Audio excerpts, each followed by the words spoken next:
There's a growing figure in modern society that everyone recognizes, though few understand: the man-child. He is physically grown, intelligent, and capable, yet somehow stuck in perpetual adolescence. He fears responsibility, avoids commitment, and hides from the gravity of adulthood behind jokes, distractions, and endless possibilities. We mock him, but secretly we recognize him, because in some way, the man-child lives in all of us. That part of the psyche that resists growing up, that clings to comfort and dreams of freedom without consequence. Carl Jung had a name for this archetype: the puer aeternus, the eternal boy. The term puer aeternus comes from Latin, meaning eternal youth. Jung used it to describe a psychological pattern rather than a person. The pure lives within both men and women, but in the context of the modern man, it's particularly revealing. The man-child embodies potential without grounding, imagination without application, desire without discipline. He's full of ideas, passions, and dreams. Yet his life remains suspended between what could be and what is. He avoids the weight of reality because it feels like a cage. For him, limitation equals death. The irony is that this escape from limitation is what kills his potential most. In Jung's view, the puer aeternus is both light and shadow. On the positive side, it's the source of creativity, vitality, and wonder. It's the part that keeps a man curious, playful, and open to mystery. It's the energy of new beginnings, exploration, and vision. But unbalanced, it becomes destructive. When the man refuses to grow beyond the puer, he becomes dependent, fragile, and resentful. His life is ruled by fantasy and fear, fantasy of what could be, and fear of what must be faced. He wants the rewards of adulthood without its sacrifices. He wants freedom without responsibility. Jung observed that many modern men live in a provisional life. It's a life of endless preparation, always waiting for the right time, the right project, the right partner, the right inspiration. The man-child tells himself he's just not ready yet, that someday, when everything aligns, he'll commit. But years pass, and nothing changes. He confuses potential for progress, mistaking dreaming for doing.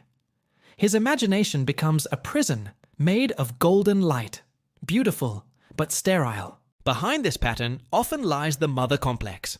Jung noticed that many men who struggled to mature were unconsciously tied to the mother archetype, not necessarily their literal mothers, but the psychological imprint she represents. The mother is comfort, safety, and unconditional acceptance. If a man never learns to separate from that energy, he fears the world's demands. He longs to be taken care of, to be understood without effort, to remain in a state of emotional dependence. Even in relationships, he seeks women who will mother him, who will love him without requiring him to grow. But love without growth eventually turns to resentment. The woman feels burdened. The man feels trapped. This dependency is not weakness. It's arrested development. It's what Jung called failure of individuation. Individuation is the process of becoming your own person, separate from parental influence and societal expectations. It means discovering who you are beyond the comfort of others' care. The man-child resists this journey because individuation feels like death. Death of innocence, death of safety, death of the fantasy that someone else will fix everything. But what he calls death is really transformation. Jung wrote that the greatest burden a child must bear is the unlived life of the parents. Many man-children inherit not only love, but also the unfinished dreams, fears, and insecurities of their parents. Maybe they were overprotected, shielded from failure, told they were special but never challenged to act. Or maybe they were neglected, emotionally abandoned, left to build their world through imagination because reality felt too harsh. In both cases, the adult child emerges unprepared for responsibility. He learns to idealize freedom, but fears the very structure that gives freedom meaning. The puer aeternus avoids boundaries because they remind him of limitation. He says he values spontaneity, but what he's really avoiding is accountability. He prefers possibility over permanence because possibility cannot disappoint him. He falls in love easily, but withdraws when things get real. He changes jobs frequently, always chasing inspiration, yet never finishing what he starts. He loves beginnings, the rush of newness, but cannot endure the middle, where real work and sacrifice live. The tragedy of the man-child is that he's aware of his own potential. He knows he could be great, but he can't bear to face the discipline it requires. That self-awareness turns into self-contempt. He criticizes himself harshly, then escapes into distractions, games, fantasies, substances, anything that keeps him from feeling the emptiness. Deep down, he fears that if he truly tried, he might fail. And so, doing nothing becomes safer than risking inadequacy. He hides in immaturity, pretending not to care, while secretly longing to prove himself. The danger of ignoring this archetype is that it doesn't fade with age. A man can be 40, 50, or 60, and still ruled by the puer. The outward signs of adulthood, a job, a family, possessions, mean nothing if the psyche remains unintegrated. Jung saw this clearly. The man-child doesn't need more success. He needs confrontation. He must face the part of himself that refuses responsibility and fears limitation. Without that inner reckoning, no external achievement will satisfy him. Yet, Jung also warned against killing the puer entirely. The solution isn't to suppress youthfulness, but to balance it with its opposite, the senex, the wise old man archetype. The senex represents structure, patience, order, and maturity. He grounds the puer's imagination in discipline. But without the puer, the senex becomes rigid, lifeless, and joyless. Every man needs both, the dreamer and the builder, the spontaneous and the stable, the child and the sage. Integration, not repression, is the goal. Psychologically, the path from puer to maturity begins with grounding. The man must learn to anchor himself in reality. That means accepting limits, time, effort, responsibility, imperfection. Limits are not prisons. They are frameworks for creation. Jung believed that creativity requires boundaries. Without them, energy scatters. To create a life that matters, the puer must channel his inspiration through structure. That's why discipline is the medicine for the man-child.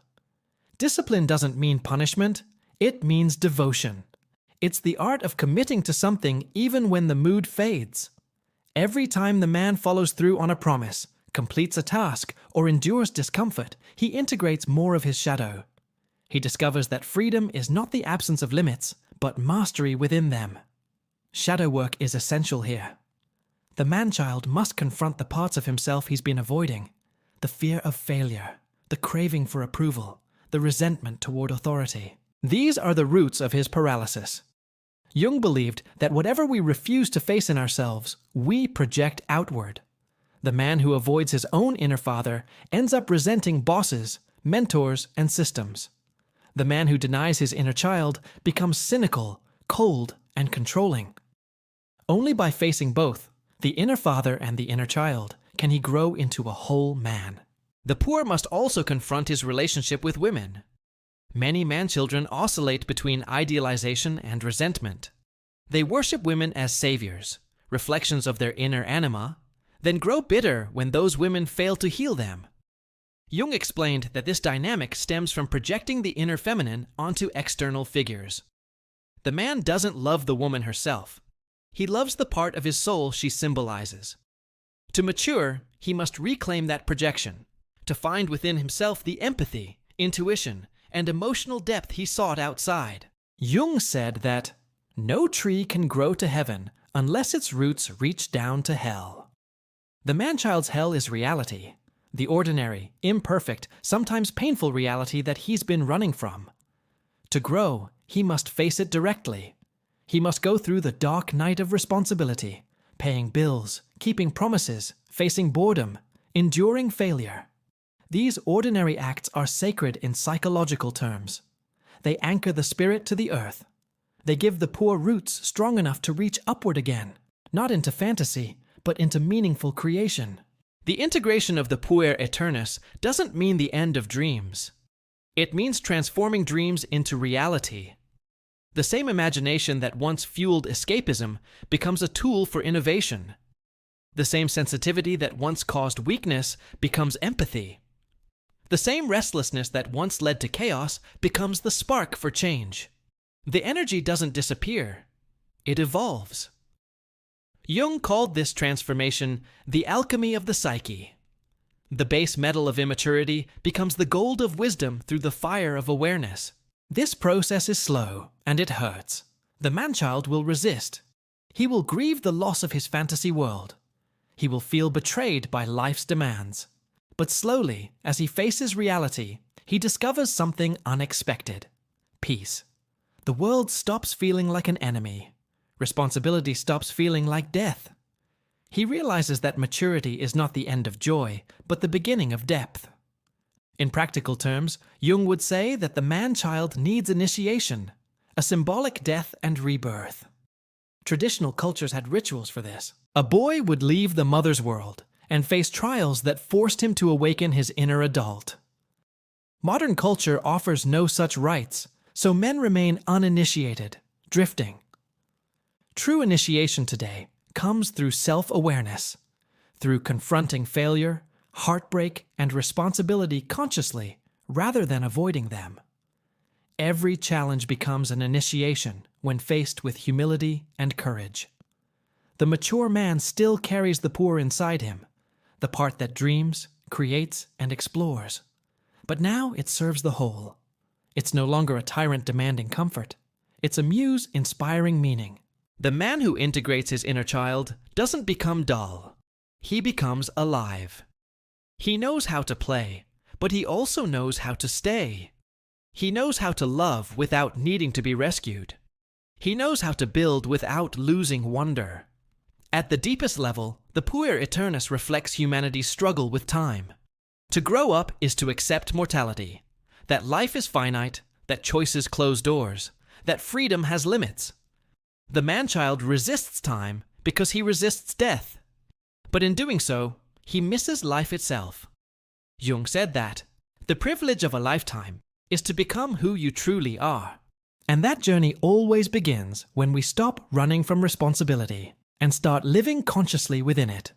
So, the psychology of the man-child isn't a condemnation, it's an invitation. It invites every man to stop living in postponement and to start embodying his potential, to stop chasing fantasy and start creating reality, to stop fearing responsibility and start discovering purpose. Because maturity isn't the loss of youth, it's the integration of it. The eternal boy will always live within you. He is the dreamer, the creator, the believer in possibility. Don't kill him, guide him. Teach him to walk in the world without losing his light. That's the real task Jung left for modern men. Not to escape the boy, but to raise him. And once you do, you'll see that adulthood isn't a cage. It's the vessel that gives the boy's imagination form. It's the structure that turns potential into reality. When the man-child finally grows up, he doesn't lose himself. He finds himself.